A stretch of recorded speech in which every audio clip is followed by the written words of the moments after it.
diriku ale Tuhan, Bapa tarhon hina ulimi Tuhan, suruh nutun bini sahur turohaki, main iya sata dohot parangeki.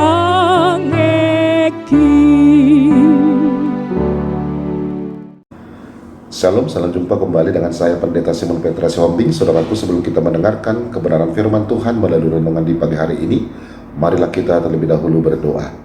Damai sejahtera Bapa yang melampaui segala akal, itulah yang memelihara hati dan pikiranmu di dalam Kristus Yesus Tuhan kita. Amin.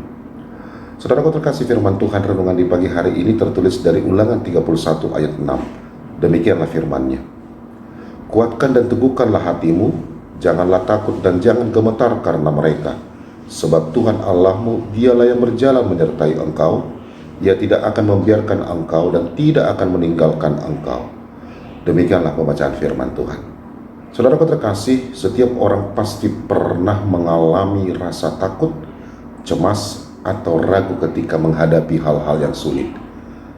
Demikian juga dengan orang Israel mengalami hal itu saat harus masuk ke tanah Kanaan.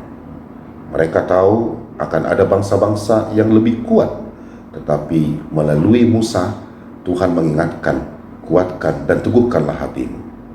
Saudaraku terkasih, tentunya pesan ini bukan hanya sekedar motivasi kosong, tetapi alasannya sangat jelas. Allah sendiri yang berjalan menyertai umatnya. Tuhan tidak akan pernah meninggalkan mereka, dan janji itu juga berlaku bagi kita hari ini. Saudaraku terkasih, ketika kita menghadapi masalah, kesulitan, atau situasi membuat kita lemah, Tuhan ingin kita percaya bahwa Dia ada di sisi kita. Kita tidak berjalan sendirian. Untuk itu jangan takut karena Tuhan lebih besar dari masalah kita. Jangan goyah karena janjinya pasti, dan kuatkanlah hati karena penyertaannya tidak pernah berhenti. Amin. Marilah kita berdoa.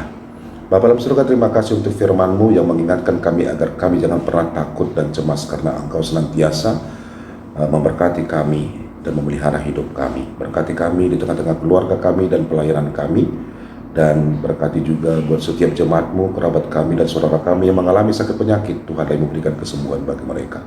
Di dalam Kristus Yesus kami berdoa dan mengucap syukur kepadamu. Amin. Selamat beraktivitas, tetap semangat saudaraku. Tuhan Yesus Kristus memberkati kita semua. Shalom.